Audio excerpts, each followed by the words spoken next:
Today, I talked about realtors and no, I think you mentioned Tripp McGill last, I think. Don't you do? Nice. Today, I talked to Tripp McGill about real estate versus network marketing, and we're going to talk about the real numbers. And guess what?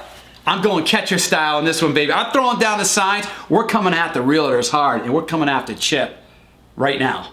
Things real estate is going down. Like, I mean, it's so hard to make six figures in real estate, right? Come on. Yeah, absolutely.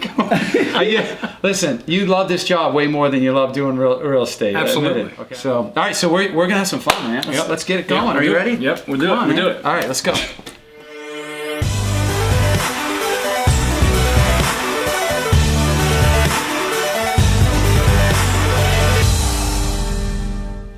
We're talking about.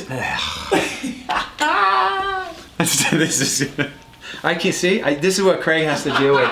So I'm here with Tripp McGill. Tripp McGill is a very successful real estate agent. I don't want to say you're old, okay? You're really experienced, okay? I'm experienced. Okay, you're experienced, not old, but very experienced, and been doing it a long time. And we met in a different industry. Kind of like a side hustle. Yep. So you're out there selling houses. You're a broker, very successful in the Maryland, Baltimore area, and we came into a side hustle that became extremely lucrative. Right.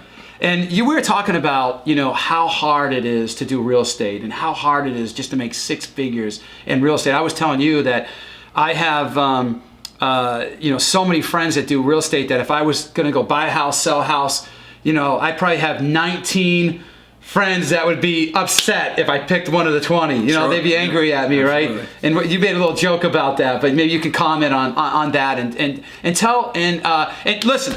You know what? I'm going catcher style on this. All right. I'm here to bring the hard questions on real estate. I got friends in real estate. We all have friends in real estate. Yeah, we do. And we want to help them. Right. We want to help you guys, okay? Because real estate is getting rough here. There is a better way. It is getting rough, guys. I'm telling real estate agents, it's getting really rough. So we're going to be really real with real estate agents. And you made a joke first. Remember that joke you said? Something about a cat was something. I always say there's so many realtors in the world, and when you want to sell your house, you'd have 19 people. You joked about that, but it's very true. I say you can't swing a dead cat without hitting 6 realtors. Okay. Sometimes there are 6 realtors in one family. So who are you going to list the house with?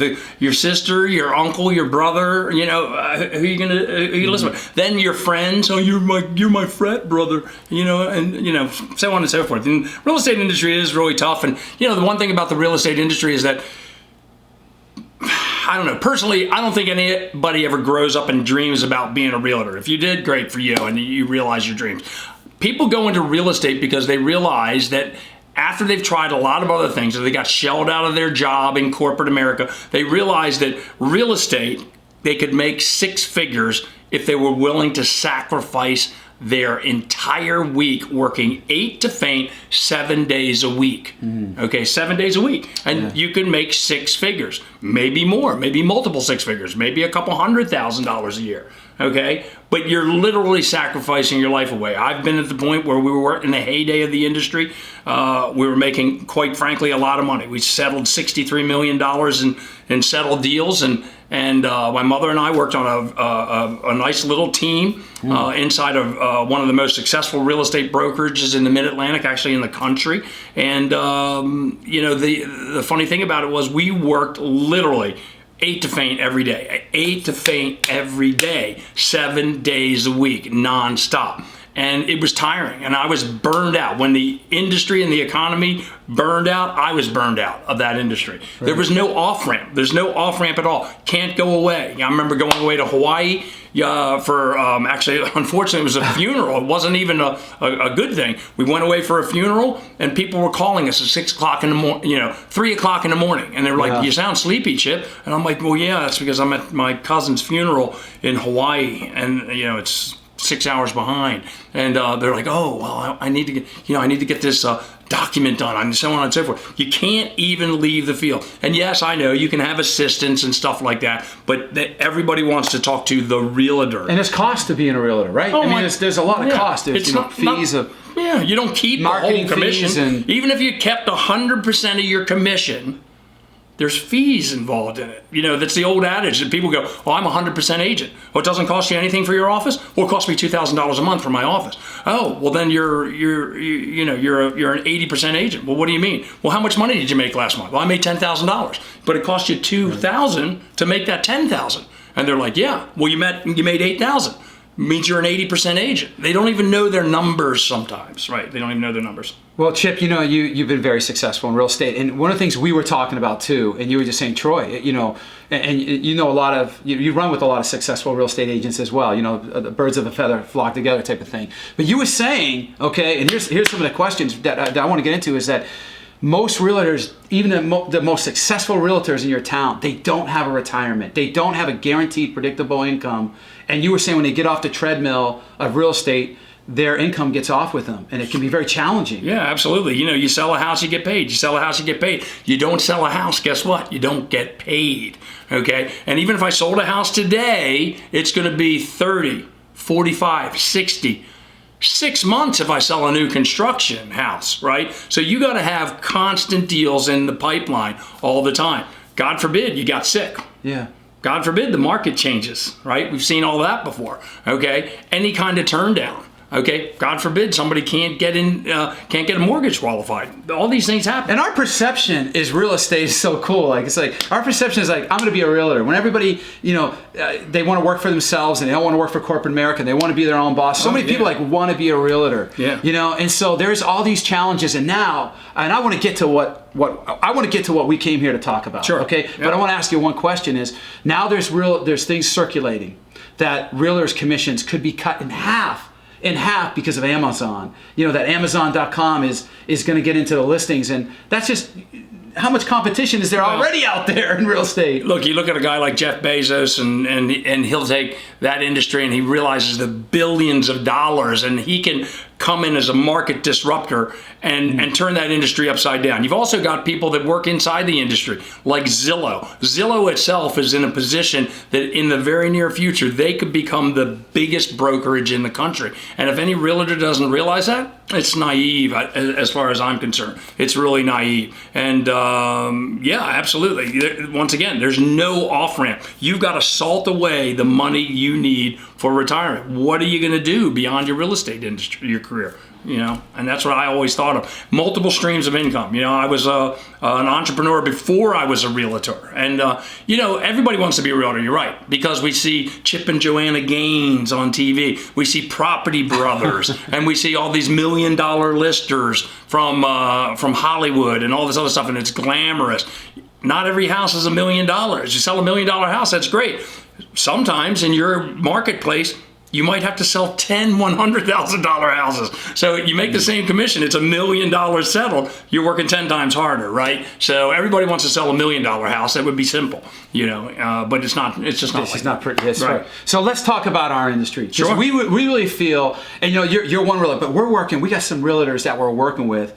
And we have some realtors that we know. We have a friend named Kelly. She's making $500,000-$600,000 a year in real estate. And she goes, "No, we are in the right industry. And we're doing very well over here." Okay, so we have an answer for guaranteed, predictable, renewable, residual income. I mean, you do something once, and it's like selling a house, and every time that client opens up the door, we're getting paid, right? Yeah, Imagine absolutely. that. So tell me, what attracted you to this industry of network marketing? Because it's really misunderstood. We see a lot of professionals in here. What attracted you to this network marketing industry? Well, I think the first thing is the fact that this industry, is derided because of the old pyramid thing, right? And people talk about that. So a lot of professionals go, "Oh, that's one of those pyramid things, right?" And you even like to say it first, "Yeah, and I'm at the top of my pyramid." But the big thing is, for a realtor, it's an easy thing to understand, because our industry here, network marketing, is really just a variation on a general agency agreement. It's like a real estate brokerage, much like it is in the industry that you came out of, the insurance industry. Same kind of thing. Yeah. Right, absolutely. And I know Kelly, and Kelly was a very, very successful realtor. She's made a lot of money in the real estate industry. But then when I talked to her, and she actually makes more money here, and it's passively reoccurring money, realtors don't traditionally have that. Okay, unless you own the brokerage. Now you could do that, but there are a lot of big, smart people owning the broker. The guy I work for now, currently, he's the best realtor I've ever seen in my life. And he's spent years putting his business together. And it works like clockwork. But he's on it all the time. I've never seen anybody work like him. And he's absolutely phenomenal. But guess what? I don't want to get up to that speed. I really don't want to. I don't have time left in my life to do that. I want to do other things too. And as I said earlier, you and I were talking, you can't leave the playing field when you're a realtor. You can't go away for 30 days. You can barely go away for a week. Yeah. Okay. So when I got interested in this industry, it was because I like the passive, and I like the leveraged income, and then the recurring income. The residually recurring income, the residual income. I wanted the mailbox money, or the beach money, as our friend Jordan Adler would say. Okay, I wanted that kind of income, and I wanted that possibility. The other beautiful thing about this industry is that I could start part-time. While I was working 8 to 5 in the real estate industry, I was working 80 hours a week. Yeah. I could start this industry, this business part-time. And it really wasn't until this year, and you and I have known each other a long time, 15 plus years, and we've always made money, but we never made that breakaway money until last year, where we could walk away from our other careers if we wanted to. Right. And that was really important for us because of the timing of that, combined with this industry. And I can't think of a better lifestyle. I mean, we're here now, and not another care in the world. Let's talk about lifestyle. So I got my baseball. I'm catcher style here, and we did not talk about this off camera. I'm going to throw him a curveball here, and I think you're going to be okay with me. But you had a tough year at the end of the year with your parents, and what this business allowed you to do, because, can you talk a little bit about, share what happened to your parents, and it's been a rough year. It was a tough year. So, what happened to me last year, as a lot of our team knows, and our company's been very, very supportive, is the fact that my parents, they weren't even that old, but my mother was a hard worker, and she got sick.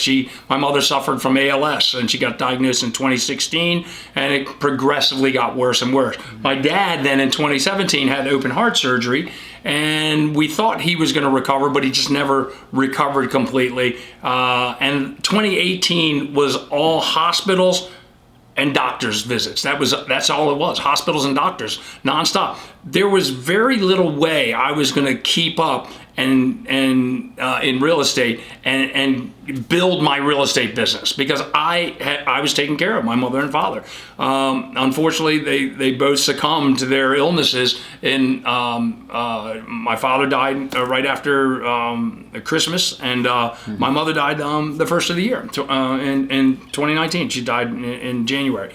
And but I was there for them, especially the last quarter of the year. I was there virtually nonstop for them, which I couldn't have been in the real estate industry. I could not have been in the hospice, 60 hours a week, because I would have had to be working 60 hours a week, showing houses, chasing down every little deal out there, and glad to do it if I was a realtor. I'll tell you, personally, in 2017, and even though you and I have been successful in this industry before, made what other people would say considerable amount of money, I was looking for a way to make an extra $100,000 just in 2018. All of 2018. What did I have to do to make an extra $100,000 in 2018? Because of what we got involved in, quite frankly, and the work we did with the company, it was way more than $100,000, and it provided that lifestyle. Try to go in his pockets right here. There's got to be some money dangling. But it provided that lifestyle for us, and you talk about Kelly again. I mean, it's provided her a lifestyle. She said, Chip, I could never take a breather from the real estate industry. Now she and her husband enjoy some weekends off and stuff like that, where she would have been out there crushing it in real estate, just to keep the deals going, And I think that's, we're with Tripp McGill, and he's talking about an unbelievably successful real estate agent. And but it's not just the money, but it bought time back in your life for you to be able to spend time with your parents. Not just one. Can you imagine dealing with two parents? This is like a Notebook thing, where they both pass away within weeks of each other, and they're both in hospice at the same time. And for you to be able to have this business to help you, not just with the money and the income and all the things you've been doing. You've been very generous with your money, but to be generous with your time and spend that with your family is amazing. So we just talked to Tripp McGill, and what he nailed that, you have a residual annual income. So real estate agents, they don't have that. It's the competition is getting worse and worse to be a realtor, how hard you can work. And the big thing is, and I kind of want to end it here, is this, Chip, as you can talk about it, is that, I came from somewhat similar retirement background, planning, insurance, but the big thing I would like to close in is this, is that what I love about this industry is you didn't quit your job, is that you were able to do this while you were doing real estate.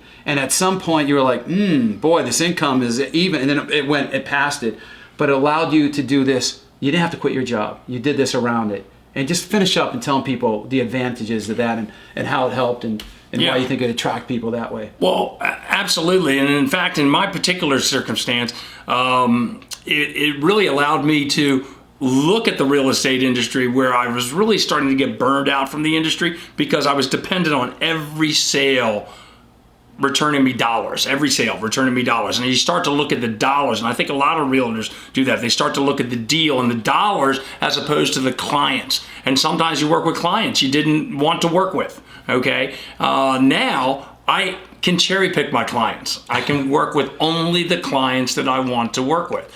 And oddly enough, my business... He's taking $1 million houses. That's what he's taking. No. And it doesn't matter. No, I just helped one of my longest time friends and his wife buy a house. And it wasn't $1 million house, but it was their first big house. And it doesn't matter to me if the deal settles now or not, because there's no commission. I make far more in 1 month than most realtors in Maryland make. I'm just saying, I'm not trying to be super cocky, but and Kelly Duncan Smith, I've seen her checks. She makes a lot more in a month than 99.9% of the realtors do. And as a realtor, she's making $500,000-$700,000 a year as a realtor. Which she's in the top of the top of the real estate. She's also top of the top, way better than I was. Okay, so in closing, let me say this. Where can they find you, Chip? How can they, if someone wants to they're watching this video, if someone wants to get a hold of you, I know you got a Facebook page, or, how do people get a hold of you? Facebook, LinkedIn. Spell your name for them. Give them your name here. My name's Tripp McGill, ChipMacgill. So you can reach out to me there. And for the girls that want to get, because you are single, are you not single? I'm just joking. Gotta go. Hey guys, we're just here with Tripp McGill, phenomenal realtor, phenomenal person, and a phenomenal son. Thanks for coming on, buddy. Thank you, buddy. I appreciate it. Love you, man. Right. Tripp McGill, guys. Tripp McGill. Thanks, everyone. Hey, welcome to... let me start over. Hold on. See, that's what happens when you start. I had to do that 30 times once. All right, Rick. To think. Yes, dude, we can't have that. All right, now keep it. Yeah, kill that. And Whose is it? I'll edit it. Is that yours? No. Is it? It's mine. I did that on purpose. Sorry. Today, I get to sit down with Tripp McGill and talk to him about what to look for on He's gonna play this or something. This is so funny, Chip. On what to look for in opportunities. Oh man, I love how you said that. We gotta do that again. Come on. What's up? Say that again. I love that. All right, I love that. Can you shut those blinds though?